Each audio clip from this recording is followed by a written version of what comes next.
প্রাচীনকালে একটি রাজ্যের একজন রাজা ছিলেন। তিনি একজন ভালো এবং দয়ালু মানুষ ছিলেন, কিন্তু খুব বেশি বুদ্ধিমান ছিলেন না। তাই তিনি সবসময় স্মার্ট এবং বুদ্ধিমান লোকদের খুঁজতেন, যাতে তার প্রজারা ভালো থাকে এবং তার রাজ্য উন্নতি করে শত্রুদের দাস বানাতে পারে। রাজা তার বর্তমান প্রজাদের তেমন কার্যকর মনে করতেন না। তারা শুধু উপদেশ দিত এবং তার বিনিময়ে বেতন নিত, কিন্তু তাদের উপদেশে সেই প্রভাব ছিল না যা রাজা চাইতেন। এই চিন্তা তাকে প্রায় অস্থির করে তুলত। একদিন এই অস্থিরতা থেকে মুক্তি পেতে রাজা তার দরবারীদের নিয়ে জঙ্গলে বেড়াতে যাওয়ার সিদ্ধান্ত নিলেন। সম্ভবত প্রকৃতি তাকে কোনো উত্তর দেবে। রাজা জঙ্গলে পৌঁছালেন এবং ভালোভাবে ঘুরে বেড়ানোর পর ফেরার যাত্রা শুরু করলেন। পথে তার চোখ একটি অদ্ভুত দৃশ্যের উপর পড়ল। একজন লোক একটি বড় গাছের নিচে বসেছিল এবং সে একা একা কথা বলছিল। দূর থেকে তাকে পাগল এবং অদ্ভুত লাগছিল। এটা দেখে রাজা থেমে গেলেন। তার মনে এলো, এই লোকটি হয় পাগল, না হয় সে অসাধারণ প্রতিভার অধিকারী যে তার নিজের জগতে মগ্ন থাকে। কৌতূহলবশত রাজা তার দরবারীদের নিয়ে সেই লোকটির কাছে গেলেন এবং তার সাথে কথা বলতে শুরু করলেন। লোকটি দেখতে অর্ধ পাগল মনে হচ্ছিল, কিন্তু তার কথায় একটি অদ্ভুত আকর্ষণ ছিল। রাজা নরম সুরে জিজ্ঞাসা করলেন, হে যুবক, তুমি কি পাগল যে একা একা কথা বলছো? এই পাগলটি যে রাজার পুরো রাজ্য রক্ষা করবে তা কেউ কল্পনাও করেনি। পাগল লোকটি হেসে উত্তর দিল, তুমি এবং তোমার সমস্ত প্রজা পাগল, আমি তো ঠিক আছি। আমি শুধু চাই যে এই জঙ্গল কেটে এখানে সুন্দর প্রাসাদ তৈরি করা হোক এবং আমি সেই প্রাসাদের রাজা হব। তার কথায় এমন আত্মবিশ্বাস এবং দৃঢ়তা ছিল যে একজন সাধারণ পাগলের পক্ষে সম্ভব ছিল না। রাজা এবং তার দরবারীরা তার জবাবে অবাক হয়ে গেলেন, কারণ এমন কথা হয় কোনো পাগল বলে অথবা কোনো সাহসী এবং অসাধারণ প্রতিভাধর ব্যক্তি বলে। রাজা কিছুক্ষণ নীরবে তার দিকে তাকিয়ে রইলেন। তারপর তিনি দরবারীদের কাছে এই লোকটির সম্পর্কে পরামর্শ চাইলেন। তাদের ভেতরে লুকানো লোভ সঙ্গে সঙ্গে জেগে উঠল। তারা নিজেদের মধ্যে ফিসফিস করে কথা বলতে লাগলো। কারো কারো মনে ভয় ছিল যে যদি এই লোকটি রাজার বিশেষ উপদেষ্টা হয়ে যায়, তাহলে তারা তার অধীনস্থ হয়ে পড়বে এবং তাদের গুরুত্ব কমে যাবে। একজন দরবারি আস্তে করে বলল, এটা বিপজ্জনক, এমন যেন না হয় যে সে আমাদের সবার ওপর কর্তৃত্ব করে বসে। অন্য একজন তাড়াতাড়ি বলল, না, সে তো অর্ধ পাগল, তার কাছ থেকে কোনো বুদ্ধিমত্তা আশা করা যায় না, তাই রাজাকে বলো যে তাকে সাথে নিয়ে যেতে।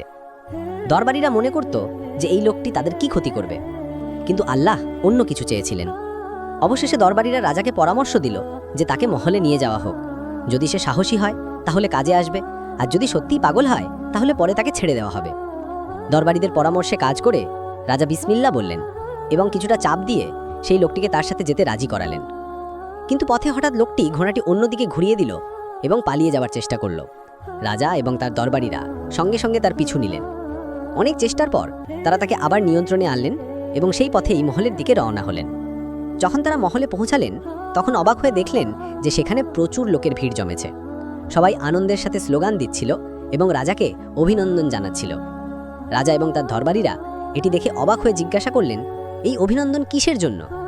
লোকেরা বলল, মহারাজ, আপনি যে পথে দিয়ে বেড়াতে গিয়েছিলেন সেখানে শত্রুদের একটি বিশাল বাহিনী গোপনে অপেক্ষা করছিল, শক্তিশালী অস্ত্রশস্ত্র নিয়ে।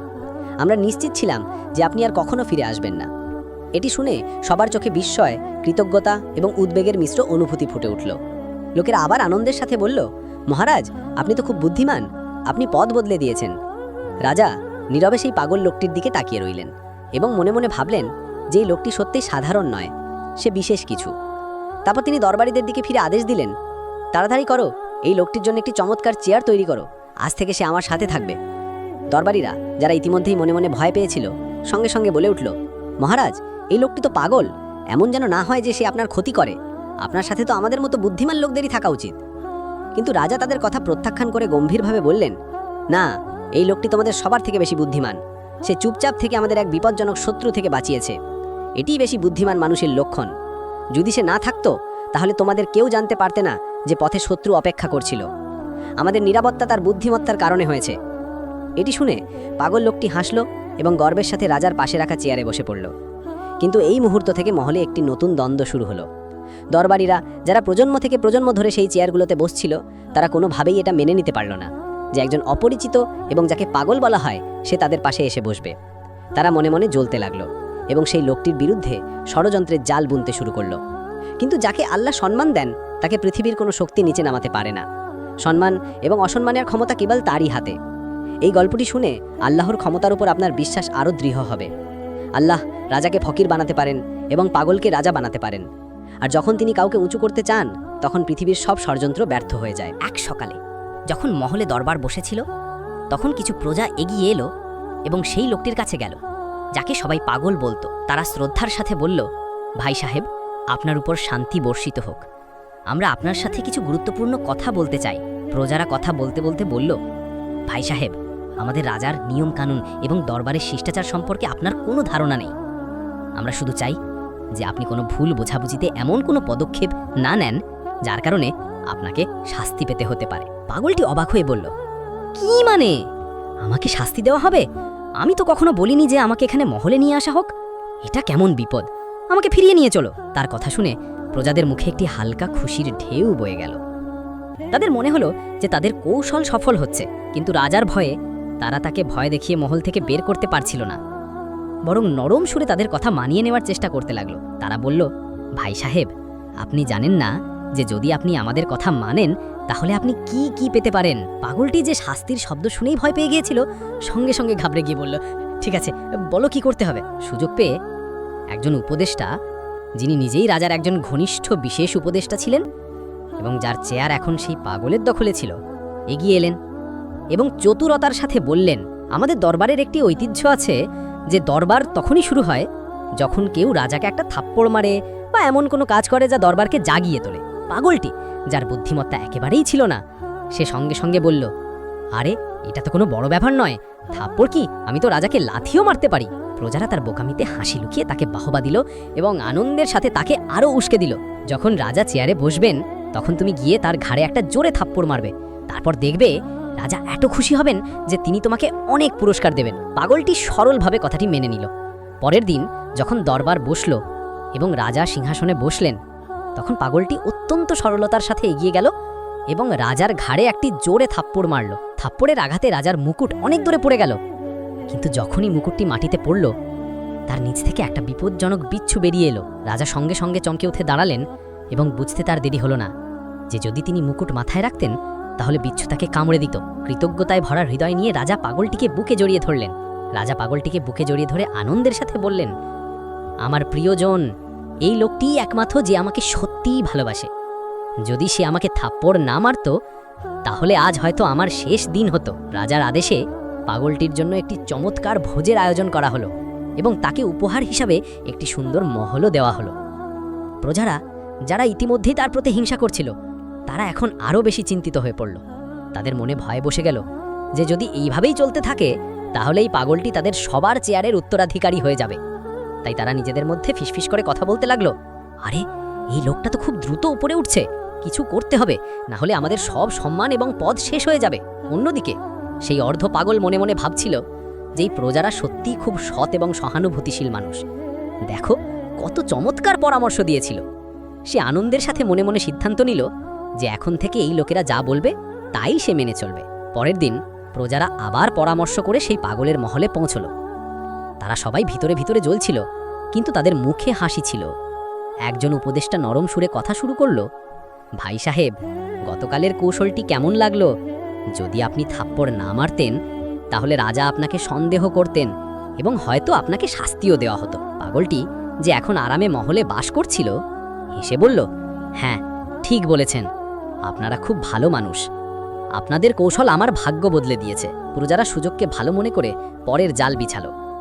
কিন্তু এটা সত্যি, যাকে আল্লাহ রক্ষা করেন তাকে কে আঘাত করতে পারে? যতই আপনার বিরুদ্ধে ষড়যন্ত্র করা হোক না কেন, যদি আপনি সৎ হন এবং আল্লাহ আপনার সাথে থাকেন তাহলে কেউ আপনার কোনো ক্ষতি করতে পারবে না। প্রজারা পাগলটিকে সম্বোধন করে বলল, এখন আরও একটা কথা শোনো। সকালে যখন দরবার বসবে এবং রাজা চেয়ারে বসতে যাবেন তখন তুমি পিছন থেকে তার চেয়ারটি টেনে নেবে। দেখবে তোমাকে অর্ধেক রাজ্য দেওয়া হবে। এই কাজটি সহজ নয়, কিন্তু তুমি তো বাহাদুর, তুমি পারবে। পাগলটি তাড়াতাড়ি বলল, একটি কি, আমি তো দুটো চেয়ারও টেনে নিতে পারি। প্রজারা যথারীতি তাকে বাহবা দিয়ে বিদায় জানালো এবং সকালে দরবারে তাই ঘটল যা তারা পাগলটিকে করতে বলেছিল। রাজা যখন সিংহাসনে বসতে যাচ্ছিলেন তখন পাগলটি সুযোগ বুঝে চেয়ারটি পিছন থেকে টেনে নিল, কিন্তু রাজা নিজেকে সামলে নিলেন এবং মাটিতে পড়ার আগে সতর্কতার সাথে দাঁড়িয়ে গেলেন। যখন তিনি পিছন ফিরে তাকালেন তখন তিনি অবাক হয়ে গেলেন যে চেয়ারের একটি পা ভিতর থেকে আগেই ভেঙে গিয়েছিল। রাজা সঙ্গে সঙ্গে পাগলটির দিকে তাকালেন, তাকে বুকে জড়িয়ে ধরলেন এবং সবার সামনে উচ্চস্বরে বললেন, দেখো এই লোকটি কত বুদ্ধিমান এবং বিশ্বস্ত। যদি সে না থাকতো তাহলে আমি চেয়ার সহ মাটিতে পড়ে আহত হতাম। তারপর তাকে তামগা ইমতিয়াজ দিয়ে তার সেনাবাহিনীর জেনারেল হিসেবে মনোনীত করা হলো এবং দরবারে আবারও তার সাহসের প্রশংসা করা হলো। এটি দেখে প্রজারা হতাশ হয়ে মাথা ধরে রইল। তারা যখনই তাকে নিচে নামাতে আসে তখনই তার সম্মান বৃদ্ধি পায়।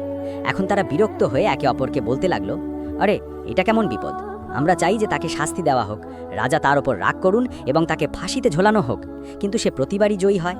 এখন বিষয়টি হাতছাড়া হতে দেখে উপদেষ্টারা একটি গভীর পরিকল্পনা করল, এমন একটি পরিকল্পনা যা পুরো রাজ্যকে কাঁপিয়ে দিতে পারত।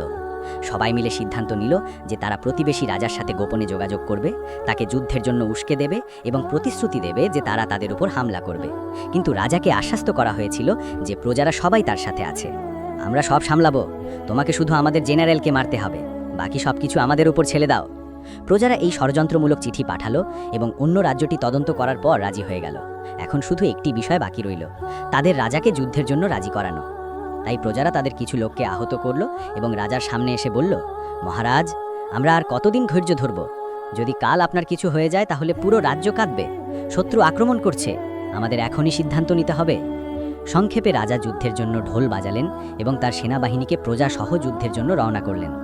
এখন সেনাবাহিনীর কমান্ডার পাগল, কিন্তু সবাই মিলে সেই পাগলের কোনো ক্ষতি করতে পারছিল না। তারা শুধু পিছনে পিছনে হাসছিল। যখন তারা শত্রু দেশের সীমান্তে পৌঁছল তখন সেখানে সেনাবাহিনী সম্পূর্ণরূপে প্রস্তুত ছিল। দুই পক্ষের সেনাবাহিনী যখন জঙ্গলে প্রবেশ করল তখন পাগলটি আদেশ দিল, সবাই থেমে যাও, প্রথমে আমি নিজেই রাজার সাথে যুদ্ধ করব। কারণ সে কমান্ডার ছিল। পুরো সেনাবাহিনী থেমে গেল। পাগলটি জোরে চিৎকার করে বলল, হে রাজা, বাইরে এসো। শত্রু রাজা এলেন এবং দুজন জঙ্গলের মাঝখানে মুখোমুখি দাঁড়ালেন। হঠাৎ একটি হিংস্র বাঘ ঝোপের থেকে বেরিয়ে এলে শত্রু রাজাকে আক্রমণ করল। পাগলটি, যে আসলে শুধু তরবারি চালাতে চেয়েছিল এবং যার মনে কোনো ব্যক্তিগত শত্রুতা ছিল না, সে সঙ্গে সঙ্গে এগিয়ে গেল এবং বাঘের সাথে যুদ্ধ করতে লাগল। একটি কঠিন যুদ্ধের পর সে বাঘটিকে মেরে ফেলল এবং রাজাকে আহত অবস্থায় তুলে আনল। শত্রু রাজা রক্তে ভেজা ছিল, কিন্তু সে বেঁচে গেছিল। তার সেনাবাহিনীকে দেখে এই রাজা বললেন, যুদ্ধ হবে না, আমি সেই কমান্ডারকে ক্ষমা করি, সে আমার জীবন বাঁচিয়েছে, সে অত্যন্ত সাহসী এবং বুদ্ধিমান মানুষ। আমরা যুদ্ধ চাই না, তবে যে প্রজারা তার সাথে এসেছে তাদের গ্রেপ্তার করে জেলে ভরে দাও। এটা শুনে পাগলটি সঙ্গে সঙ্গে তরবারি বের করল এবং গর্জন করে বলল, সাবধান, যদি কোনো একজন উপদেষ্টাকেও হাত লাগাও। রাজা তার বিশ্বস্ততা দেখে মনে মনে বললেন, কি চমৎকার মানুষ, সে শত্রুদের রক্ষা করে এবং নিজেকে ভুলে যায়। এখন পাগলটির খ্যাতি পুরো রাজ্যে ছড়িয়ে পড়তে লাগলো। তার সাহস এবং সততা সবার মন জয় করে নিল। এমনকি রাজা তাকে তার মেয়ের সাথেও বিয়ে দিয়ে দিলেন। প্রজারা, যারা ইতিমধ্যেই ভিতরে ভিতরে জ্বলছিল, তারা এই দৃশ্য দেখে চুপ করে রইল। কিন্তু প্রতিটি পদক্ষেপে অসম্মানের প্রতিশোধ নেওয়া তাদের উদ্দেশ্য হয়ে উঠল। এখন দুটি রাজ্য এক হতে লাগলো এবং তাদের শত্রুতা বন্ধুত্বে পরিণত হলো। কিন্তু প্রজারা আরও একটি নতুন জাল বোনার সিদ্ধান্ত নিল। তারা একে অপরকে বলতে লাগলো, যদি আমরা এই পাগলকে না থামাই তাহলে কাল আমরা সবাই তার দাস হয়ে যাব, তাকে শেষ করা জরুরি। সবাই একমত হলো, কিন্তু তাদের মধ্যে একজন বৃদ্ধ উপদেষ্টা ছিলেন যিনি অভিজ্ঞ এবং দয়ালু ছিলেন। তিনি খুব চমৎকার একটি কথা বললেন। তিনি উঠে অত্যন্ত গম্ভীরভাবে বললেন, বন্ধুরা, আমার কথা মনোযোগ দিয়ে শোনো। আল্লাহ পৃথিবীতে প্রত্যেক ব্যক্তিকে একটি বিশেষ মর্যাদা, পদ এবং গুণ দিয়েছেন, এবং মনে রেখো, যাকে আল্লাহ সম্মান দেন পৃথিবীর কোনো শক্তি সেই সম্মান কেড়ে নিতে পারে না। যদি তোমরা তাকে মেরেও ফেলো তবুও মনে রেখো তার সম্মান আরও বেড়ে যাবে। আর যদি তোমরা মনে করো যে তার মৃত্যুর পর তোমরা তোমাদের হারানো চেয়ার ফিরে পাবে, তাহলে তোমরা ভুল করছো। একদিন সত্য সামনে আসবে এবং তোমরা সবাই তোমাদের পরিণতিতে পৌঁছবে। তাই আল্লাহর ইচ্ছার প্রতি সন্তুষ্ট হও, এতেই আমাদের মঙ্গল আছে। তিনি শ্বাস নিলেন, তারপর নরম সুরে বললেন, তোমরা সবাই শুধু একটি কথা বোঝো, সে দেখতে পাগল, কিন্তু আল্লাহ তাকে একটি বিরল গুণ দিয়েছেন, ভাগ্য। যদি পুরো রাজ্যও তার বিরুদ্ধে চলে যায় তবুও সে একাই জয়ী হবে। তাই তার সাথে ঝামেলা না করে নিজেরাই সততা অবলম্বন করো। সবাই তাদের হিংসার জন্য তওবা করল। কিছু সময় পর পাগলটি মারা গেল এবং প্রজারা আবার তাদের পদে ফিরে এলো। তো বন্ধুরা, এই গল্পটি দেখতে একটি মজার গল্প মনে হলেও এর মধ্যে একটি সত্যিকারের সত্য লুকিয়ে আছে যা আমাদের মেনে নিতে হবে। আর তা হলো সততা, ভাগ্য এবং আল্লাহর করুণা। আমাদেরও কখনো কারো প্রতি হিংসা করা উচিত নয়, কারণ যদি কেউ কোনো পদে সফল হয় তবে তা তার পরিশ্রমের ফল হতে পারে, তার ভালো ভাগ্য হতে পারে, অথবা তার মধ্যে এমন গুণ থাকতে পারে যার কারণে আল্লাহ তাকে সেই সম্মান দিয়েছেন। চেষ্টা করো সেই গুণগুলো গ্রহণ করতে, পরিশ্রম করো এবং সততা অবলম্বন করো। হয়তো সেই সম্মান তুমিও পাবে, কিন্তু হিংসা করো না। ইতিহাসের সাক্ষী, মুনাফিক এবং হিংসাকারীরা কখনো সফল হয় না, জয় সবসময় সৎ মানুষেরই হয়। আমি আশা করি এই গল্প থেকে আপনি অনেক কিছু শিখেছেন। আমাদের চ্যানেলে আরও অনেক চমৎকার এবং শিক্ষণীয় গল্প আছে। যদি আপনার ভালো লাগে তাহলে অবশ্যই দেখুন। যদি এই গল্পটি আপনার ভালো লেগে থাকে তাহলে লাইক করুন, কমেন্টে আপনার মতামত জানান এবং এমন আরও আকর্ষণীয় এবং শিক্ষণীয় গল্পের জন্য আমাদের চ্যানেলটি সাবস্ক্রাইব করে ঘন্টা বাজাতে ভুলবেন না। আপনার সমর্থনের জন্য ধন্যবাদ।